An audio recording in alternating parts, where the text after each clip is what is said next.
একটা নতুন বক্তা লামাযহাবী, সে স্টেজে 40 টাকা দিয়ে একটা তসবিহ কিনে আনছে, এনে মানুষকে বলতেছে এই তসবিহ ব্যবহার করা যাবে না, তসবিহ দানা ব্যবহার করা যাবে না, এটা ব্যবহার করা মানে আল্লাহর নবীর সাথে দুশমনি করা, এটা বিদআত বলে স্টেজে মানুষের সামনে তসবিহ দানাটা আপনি ছিঁড়ে ফেললেন।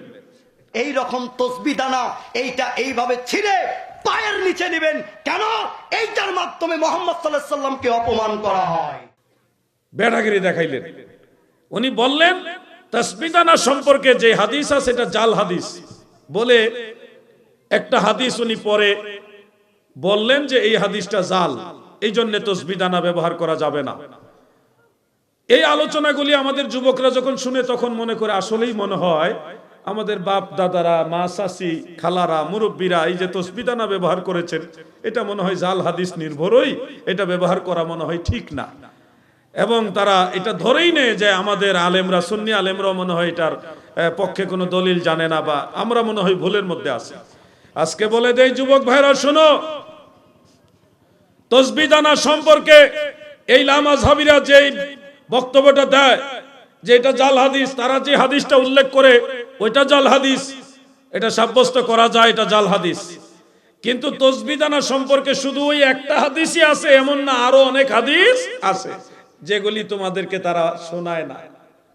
সুবিধা মতো একটা আপত্তিকর রিওয়ায়াত আপনাদেরকে শোনায় বলতেছে তসবিহ দানা ব্যবহার করা যাবে না, এটা বিদআত, জাল হাদিস। এবার আমি আপনাদেরকে বলি, সিহাহ সিত্তার অন্যতম 2টা কিতাবের মধ্যে হাদিসটা উল্লেখ। এক নম্বর হলো সুনানু আবি দাউদের মধ্যে উল্লেখ, 2 নম্বরে জামিউ তিরমিজি শরীফের মধ্যে উল্লেখ। এই 2টা কিতাবে হাদিসটা উল্লেখ। ইমাম নাসাই রাহমাতুল্লাহ আলাইহির সুনানুল কুবরার মধ্যে হাদিসটা রয়েছে। এছাড়া আরো বহু কিতাবে হাদিস রয়েছে। হযরতে সাদ ইবনে আবি ওয়াক্কাস রাদিয়াল্লাহু তাআলা আনহু তিনি বলেন, দাখালনা মা রাসূলিল্লাহি সাল্লাল্লাহু আলাইহি ওয়াসাল্লাম আলা ইমরাতিন, আমরা নবীজির সাথে একজন মহিলার কাছে প্রবেশ করলাম, এরপরে দেখতে পাইলাম তুসাব্বিহু বিহি, তিনি তাসবিহ পাঠ করতেছেন এমন কিছু জিনিস দিয়ে যেগুলি খেজুরের বীজ এবং কংক্রিটের ছোট ছোট বীজ মতো এরকম ছোট ছোট কণা, এগুলি দিয়ে উনি তাসবিহ পাঠ করতেছেন, মানে বিভিন্ন তাসবিহ এগুলি দিয়ে গণনা করতেছেন। বাইনা ইয়াদাইহা নাওয়ান ওয়া হাসান, ওনার সামনে এগুলি রাখা আছে, কঙ্কর বা খেজুরের বীজ এগুলি রাখা, এগুলি দিয়ে তিনি গণনা করতেছেন, হিসাব করতেছেন। আল্লাহর হাবিব জিজ্ঞাসা করলেন এগুলো কি? তিনি বললেন, ইয়া রাসূলুল্লাহ, আমি এগুলি দিয়ে তাসবিহ পাঠ করি বা তাসবিহ গণনা করি। তখন দয়াল নবীজি তাসবিহ গণনা করা নিষেধ করলেন না, বরং ওনাকে আরো উত্তম একটা তাসবিহ শিখাইয়া দিলেন। মারহাবা বলেন। এটা সিহাহ সিত্তার হাদিস। এই হাদিসের সনদের মান সম্পর্কে ইমাম তিরমিজি রাহমাতুল্লাহ আলাইহি হাসান বলেছেন, হাফেজ জালালউদ্দিন সুয়ুতি হাদিসটা উল্লেখ করে বলেছেন এটা সহিহ হাদিস। এছাড়া আল্লামা শুআইব আরনাউত তিনিও হাদিসটাকে হাসান বলেছেন। এমন কি ভাই আমার বড় বড় মুহাদ্দিস ইমাম মুনজিরি, ইবনু হাজার আসকালানি, ওনারা সবাই হাদিসটাকে হাসান বলেছেন, কেউ সহিহ বলেছেন। ইমাম হাকিম নিসাবুরি হাদিসটাকে সহিহ বলেছেন। অনেক ইমামরা বলেছে এটা বিশুদ্ধ হাদিস। তাহলে এটা ছাড়াও আরো অনেক হাদিস আছে, আমি জাস্ট একটা শোনালাম আপনাদেরকে। অনেকগুলো হাদিস আছে তাসবিহ দানা ব্যবহার করা সম্পর্কে। যুবক ভাইরা, আমি যেটা বোঝানোর জন্য আপনাদের বলছি, যারা এই তাসবিহ দানাকে বিদআত বলে দিচ্ছে, ব্যবহার করা যাবে না বলে দিচ্ছে, তারা কিন্তু আপনাকে এই হাদিসটা শোনাবে না।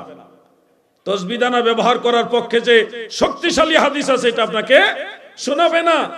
বিশুদ্ধ সনদ উল্লেখ, হযরত আবু হুরায়রা রাদিয়াল্লাহু আনহু তাসবিহ দানা ব্যবহার করেছেন। হযরত সাদ ইবনে আবি ওয়াক্কাস রাদিয়াল্লাহু আনহু এক জামাত সাহাবী এবং তাবেঈ তিনারা তাসবিহ দানা ব্যবহার করেছেন। অনেকগুলো হাদিস রয়েছে। এখন আপনারা বলুন, যারা এই বিদআতের ভয় দেখে আমাদের যুবকদেরকে তাসবিহ দানা ব্যবহার করাকে অনুৎসাহিত করছেন, স্টেজে ভরা মজলিসে মানুষের সামনে তাসবিহ দানাটা ছিঁড়ে ফেললেন, এরা কি সঠিক পথে আছে? আপনারা হয়তো আমাদের কথা শুনে বলবেন, হ্যাঁ তারা এত বড় শায়েখ, তারা কি এগুলি পড়ছে না?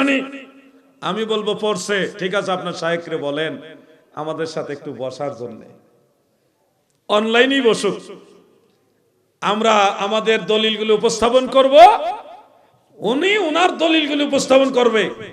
পারলে কোন একজন শায়েখকে রাজি করান, গোটা দেশবাসী দেখারও দরকার আছে কারা হক কারা বাতিল, ঠিক কিনা বলে। কিন্তু মানুষের ঈমান আমল কৌশল করে করে তারা ধ্বংস করে দিচ্ছে।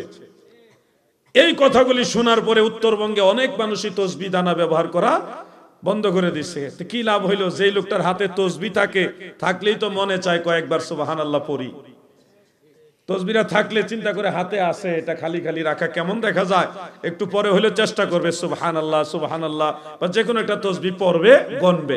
না থাকলে তো গণার আগ্রহ কমে যাবে, তাই না? তো এই যে আমলের আগ্রহটা কৌশলে কমিয়ে দেওয়া, এটা কি মুমিনের কাজ না শয়তানের কাজ?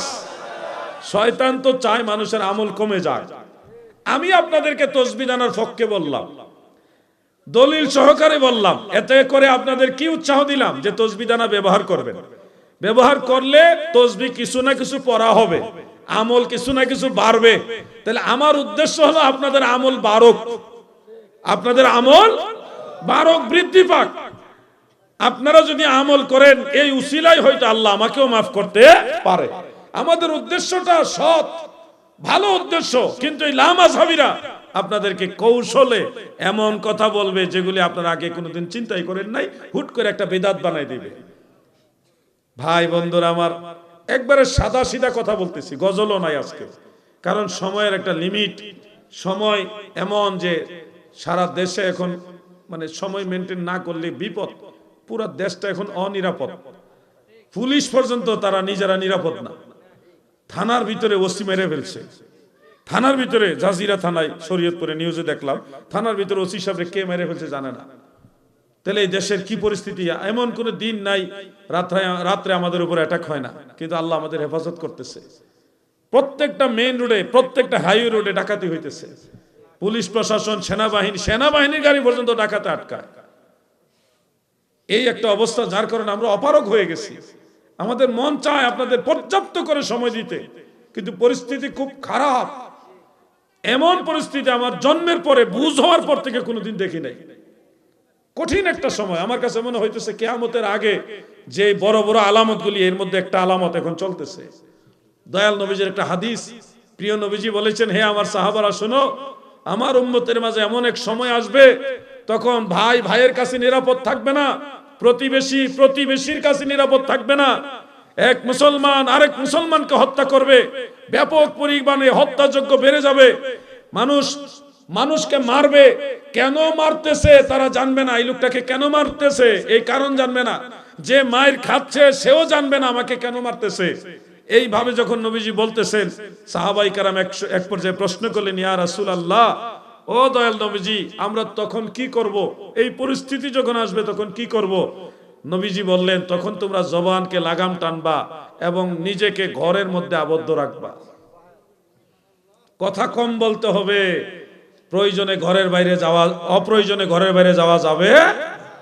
এই সময়টা আমার কাছে মনে হয় চলতেছে, খুব খারাপ একটা সময় চলতেছে দেশের জন্য। আল্লাহর কাছে দোয়া করি আমাদের দেশের সমস্ত বালা মুসিবতগুলি দূর করে দেখ। বলেন আমিন, সবাই বলেন আমিন।